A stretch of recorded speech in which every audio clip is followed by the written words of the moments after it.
Hello students, आज हम पढ़ेंगे theories of organic evolution. Organic evolution को एक्सप्लेन करने के लिए कुछ साइंटिस्ट ने थ्योरीज दी और उनमें से जो मेन थ्योरीज हैं वो आज हम यहाँ डिस्कस करेंगे। First is Lamarck, it is given by scientist Lamarck. Lamarck ने अपनी बुक फिलॉसफी ऑफ जूलॉजी में अपनी ये थ्योरी दी। इस थ्योरी को theory of inheritance of acquired character भी बोलते हैं। इस थ्योरी के मेन पॉइंट्स हैं इंटरनल वाइटल फोर्सेस, कि हर ऑर्गेनिज्म में इंटरनली यानी बॉडी के अंदर ही कुछ फोर्सेस होते हैं। Second, effect of environment, environment का इफेक्ट होता है और उस एनवायरमेंट के अकॉर्डिंग हमारी नीड चेंज हो जाती है। Third, use and disuse of organs, environment के नीड के अकॉर्डिंग हम कुछ ऑर्गन्स को ज़्यादा यूज़ करते हैं और कुछ ऑर्गन्स को कम यूज़ करते हैं। जिन्हें ज़्यादा यूज़ करते हैं वो ज़्यादा डेवलप हो जाती हैं हैबिट्स, और जिन्हें नहीं यूज़ करते हैं वो धीरे धीरे रीजनरेट होते हैं।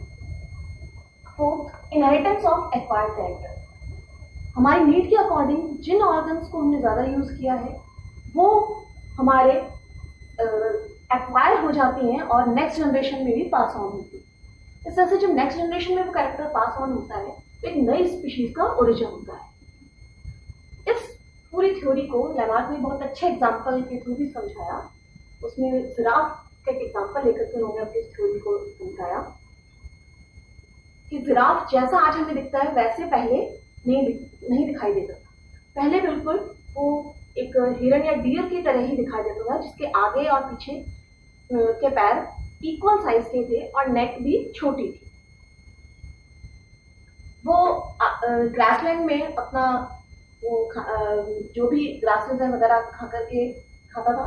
पर जैसे जैसे एनवायरनमेंट चेंज हुआ, एनवायरनमेंट चेंज के कारण जब ग्रासलैंड में नीचे के घास ग्रासेस वगैरह नहीं रही, तब उसे खाने के लिए अपने पैर और गर्दन को लगातार ऊपर रखना पड़ा छोटी श्रब्स को खाने के लिए। जब धीरे धीरे एनवायरमेंटल चेंज के कारण श्रब्स खत्म होती गई और ऊपर नीचे जो पेड़ थे उन्हें खाने के लिए उसे कंटिन्यूस अपने पैरों और आगे के जो पैर थे उन्हें और गर्दन को कंटिन्यूसली उस पर उसमें फोर्स डाला, उन्हें यूज किया। इस कारण से वो डेवलप होते बढ़ते गए, इंक्रीज होते गए। जैसे जैसे वो ऊंचे पेड़ों के खाने के लिए अपने आगे के पैर और गर्दन को ऊंचा करता गया, उसके अकॉर्डिंग वो ऑर्गन्स उसके ज़्यादा डेवलप होते गए। इस तरह से जिराफ के थ्रू लैमार्क ने अपनी थ्योरी को एक्सप्लेन किया। पर उनके इस थ्योरी को क्रिटिसाइज भी किया गया कि जो कैरेक्टर एक बार किसी ऑर्गन्स में आ गए हैं वो उसकी अगली जनरेशन में जाएंगे, इसके लिए लैमार्क ने ऐसा कुछ नहीं बताया था। जैसे कि एक पहलवान है तो पहलवान का बेटा जब वो जन्म लेगा तो जन्म से ही पहलवान होना चाहिए, पर ऐसा नहीं होता है। इंडियन वुमेन्स अपने नोज और ईयर को छिदवाती हैं तो उनकी नेक्स्ट जनरेशन जब प्रोड्यूस होगी तो उनमें ऐसा जन्म से ही होना चाहिए, पर ऐसा भी नहीं होता है। और उनकी थ्योरी को अगस्ट वाइजरमैन ने अपने एक्सपेरिमेंट के थ्रू एक्सप्लेन किया। उन्होंने रेड पर अपना एक्सपेरिमेंट किया और 22 जनरेशन तक रेड की जो टेल है उसे काटते गए। उन्होंने देखा कि 22 जनरेशन के बाद में भी जब रेड प्रोड्यूस होते हैं then they have long tail, उनके पास में तब भी टेल प्रेजेंट है। तो मतलब कि वो जो एक्वायर करा है किसी भी एनिमल ने कैरेक्टर, वो उसकी अगली जनरेशन में जाएगा, ये जरूरी नहीं। उसके बाद लैमार्क ने अपनी थ्योरी में कुछ मॉडिफिकेशंस किए और उसको कहते हैं न्यू लैमार्किज्म। न्यू लैमार्किज्म के अकॉर्डिंग बाकी सारे पॉइंट्स तो लगभग वैसे ही थे कि हाँ उनमें एनवायरनमेंट का इफेक्ट होता है, हमारी नीड के अकॉर्डिंग एनवायरनमेंट जैसे चेंज होगा उस अकॉर्डिंग नीड चेंज होती है, नीड के अकॉर्डिंग चेंजेस भी आते हैं। पर चेंजेस वही एक्वायर होते हैं और इनहेरिट होते हैं जो कि जर्म सेल में होते हैं। यानी जर्म सेल्स में अगर कोई चेंज आया है, प्रोटोप्लाज्म में कोई चेंज आया है, वही कैरेक्टर नेक्स्ट जनरेशन में इनहेरिट होगा।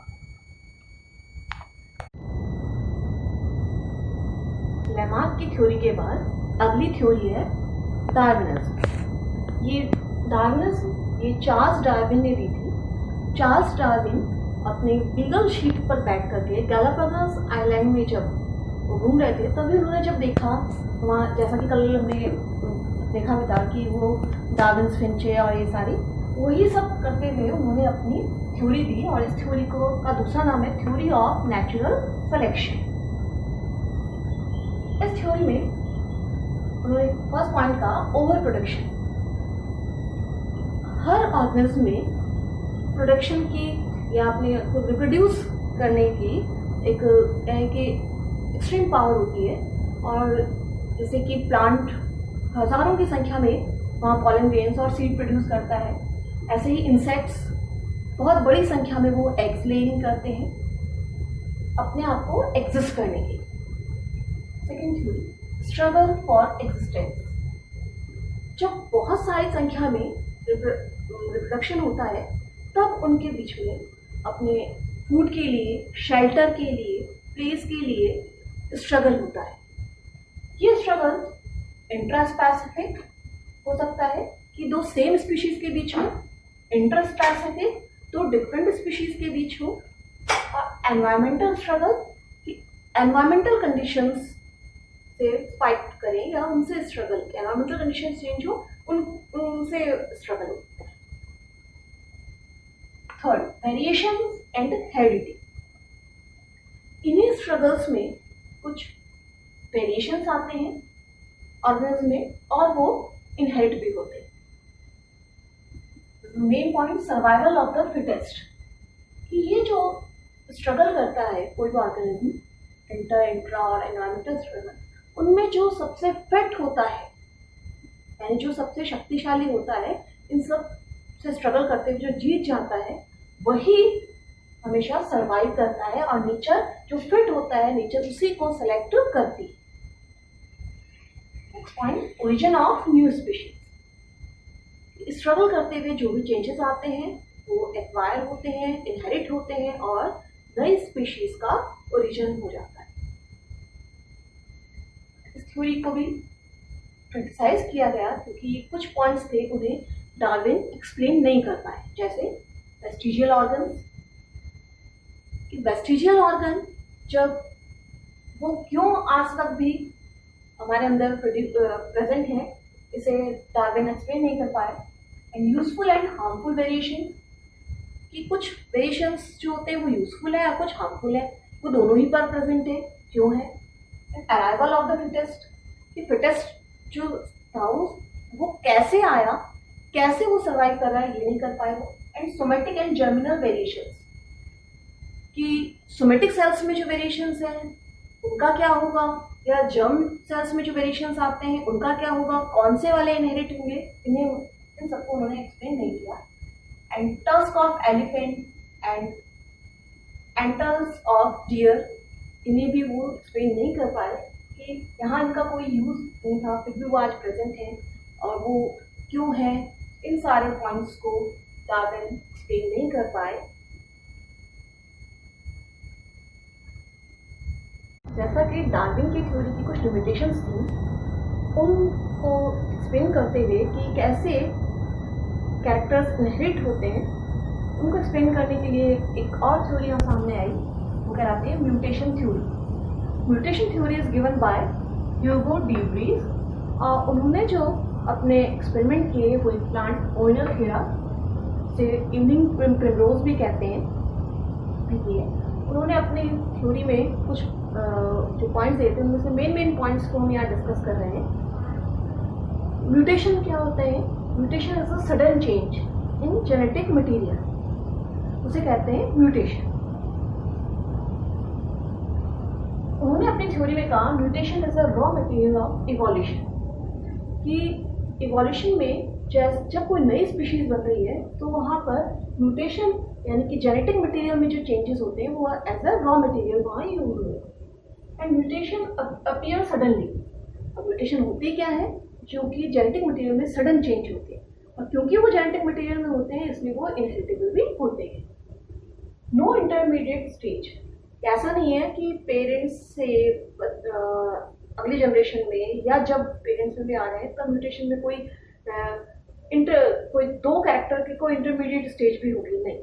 वो जो चेंज होगा वैसा ही अगले स्टेज में या अगले जनरेशन में पास ऑन होगा। All mutations are inheritable because जो म्यूटेशन है वो जेनेटिक मटेरियल में चेंजेस होते हैं, इसलिए वो इनहेरिटेबल होते ही हैं, यानी नेक्स्ट जनरेशन में पास ऑन होंगे। Useful mutations are selected by nature and lethal are eliminated. Mutation theory में ये पॉइंट कहा गया कि जो यूजफुल म्यूटेशंस होते हैं वही नेचर सेलेक्ट करता है, और जो यूजफुल नहीं होते हैं या लीथल हार्मफुल होते हैं, बहुत ज़्यादा हार्मफुल होते हैं, ऐसे म्यूटेशंस को नेचर एलिमिनेट कर देती है। Mutation is a discontinuous and single step, यानी एक ही स्टेप में हो जाने वाली प्रोसेस है, कई स्टेप में या बहुत लंबी चलने वाली नहीं है। This is a sudden process, so it is called saltation. इस थ्योरी के अगेंस्ट भी कुछ पॉइंट्स आते हैं, जैसे कि ह्यूगो डीवरीज ने कहा कि म्यूटेशन के कारण भी नई स्पीशीज बन रही है, इवोल्यूशन हो रहा है, बट नेचर में इवोल्यूशन इतना थॉरली नहीं होता, इतना कॉमन नहीं है। हाँ, आर्टिफिशियली से करवाया जा सकता है, बट नेचर में इतना कॉमन नहीं। एंड जो भी म्यूटेशंस होते हैं ज़्यादातर रिसेसिव होते हैं, डोमिनेंट नहीं होते।